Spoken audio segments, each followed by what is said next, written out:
Welcome to the Popish Plot. I'm Nate. I'm Jessica. And I'm Mike. And today we're here with the second installment of August's Lesser Known Saints. And we like consistency here at the Popish Plot. No, we don't. So we started the month, the first day of the month, with a Welsh name. So we start this first day of the second half of the month With a Welsh name. And that Welsh name is Saint Armagillus, also known as Armel, Ermel, or Ervan. Was the cousin of Saint Samson, the missionary, who you may remember we mentioned in a previous episode. The only Welshman with an easily pronounced name. I believe it was last month's episode. Yes. And Samson. this one was a missionary. I Cousin of Saint Yes. Samson. And a And a missionary. missionary. Samson. All right, and then we have a name that we barely see in this. But at least it's back to normal. On the 17th, we've got Saint Anastasius IX. It's good to have the return of the Roman numeral. A hermit and possibly a bishop in Italy. And true to form, we can't be more specific than somewhere in Italy, where there are literally hundreds of dioceses. And once again, if you happen to have any real solid understanding as to the numbering of Anastasi, A theory, something. Or like a list of each one that was a saint in a bishop in some place, so we could just go through them. Preferably some kind of wild Charlie Day whiteboard. Just connecting all the Anastasi. Just a map with a lot of print. All right. on the 18th we have Blessed Thomas Guengoro and Blessed Mary Guengoro and Blessed James Guengoro. All three were Japanese martyrs, and all of them were apparently crucified. Yes, they were also a family. It was a couple and their child. Wait, hold on. Yes, they all have the Thomas same last name. They all have the Guengoro, same Mary feast day, and they Guengoro, and James Guengoro were all related. I know. Shocking. On. And of course, the Japanese method of crucifixion was a little different, but still nasty. On August 19th, we've got Saint Bertulf of Bobbio, an abbot known for his miracles and his awesome name. Bertulf. I want to Yeah. live in Bobbio. Seriously. That was one where I actually asked Nate which one, because I believe the other saint of interesting name that we know almost nothing about was named something like Sebald. Yes. Also good. Not as much fun as Bertulf, but Sebald. Bertulf of Bobbio. On the 20th, we have Saint Bernard of Valdeiglesias. They were a monk, and they might have also been a Cistercian. But maybe not? Maybe not. They were some type of monk. We are Some not kind of sure on monk. the order. Yep. Were they strict? We don't know. Did they have shoes? Did they throw them across the room? These things are unknown. If you want that kind of detailed information, this is not the feature for you. On August 21st, we've got Saint Anastasius Cornicularius, a martyr, a Roman tribune, also known simply as Corniculius. Well, a Roman tribune was also called that, so that's why it's So their basically name. he's known as Saint Anastasius the Tribune. Essentially the Roman tribute. Very nice. Very nice. But again, no Roman numeral. And now, for a slight deviation, on the 22nd, Saint Athanasius This who is- one was a bishop of Tarsus in a of martyr. Tarsus and a martyr, yes. But it was probably not that Athanasius. No, he was definitely of Alexandria. 5 times he was exiled. On August 22nd, We have a Welsh name. Welsh name. Sorry, August 23rd. Welsh name. We've got Tydfil. She was a martyr killed by Picts or Saxons. Both of them. Jerks. And for the 24th, we have a group of people, but only one name. Saint Massa Candida. Which was a group of martyrs in northern Africa. Could be up to 300 people. And the actual name that's given for the saint means a white mass or a white lump. Because they were thrown into a lime pit. And it's possible that the lime pit was also set on fire. There's varying...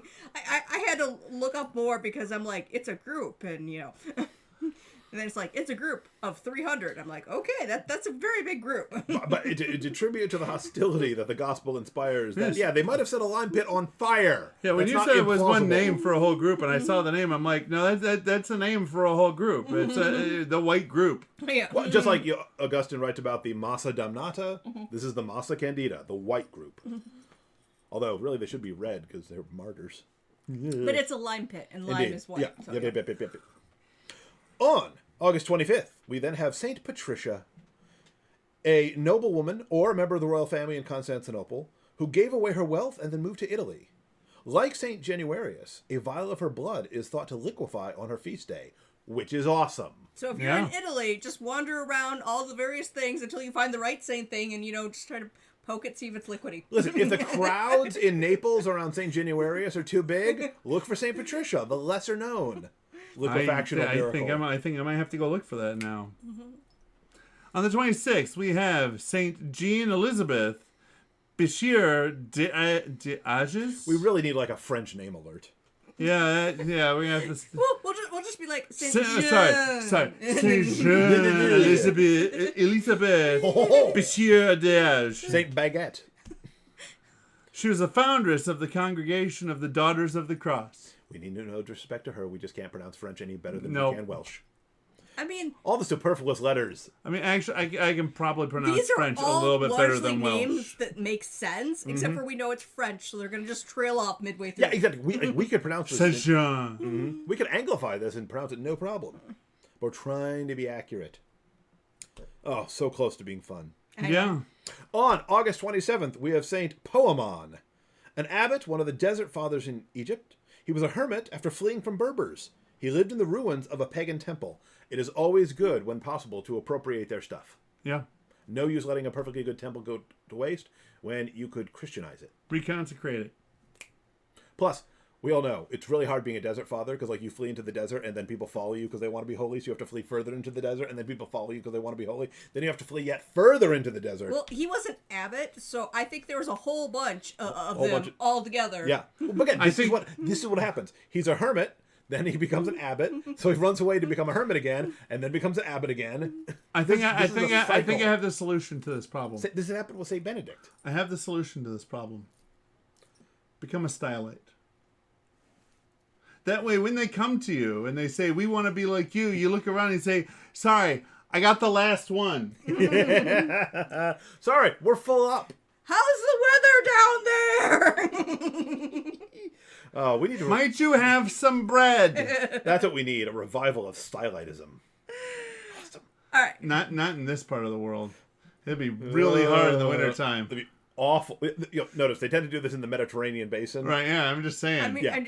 lightning strikes. You don't want to be high Tornadoes. up when it's a tornado. All right, but let's go to the next saint, who is one that you're going to like because we have a fact on them and we know nothing else. All right, this is Saint Facundius. They're a bishop of Taino in Umbria, Italy. And that's all we know. And nothing else is known about them. Yep. He was the bishop, and we know where. Unless, We don't know when. if by some chance you happen to know more about Saint Facundius. We're going to assume that you made it up because these are the, actual sources. It's not just that, that's all that source said. Literally, the sources are like, and that's all we know about him. But if you are in Umbria, we're requesting someone with local knowledge to enlighten us in the comments. Yes. Our many Italian viewers. On August 29th, we've got Saint Basilla, who was martyred in what is now Mitrovica, Kosovo. On the 30th, Saint Agilus, also known as Ayeul, a missionary to Bavaria, and the abbot of Rabias near Paris. Ali, ho ho. All right. On the 31st.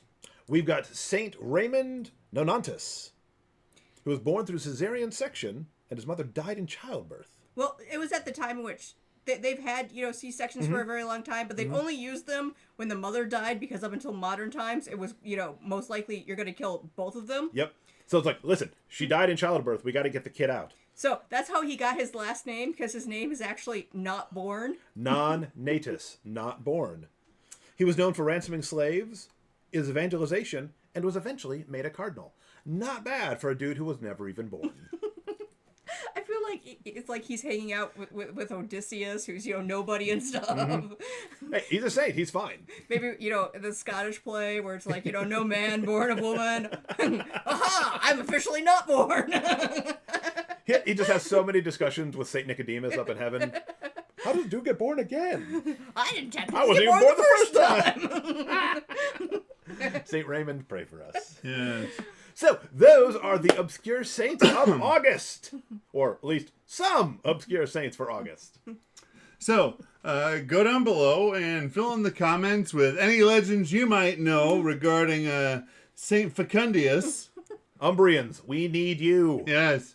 Or any Anastasi you might know in the modern era. If you can tell us where in Italy we could find St. Patricia's blood, that'd be greatly appreciated. Yep. Help us plan a Popish plot pilgrimage.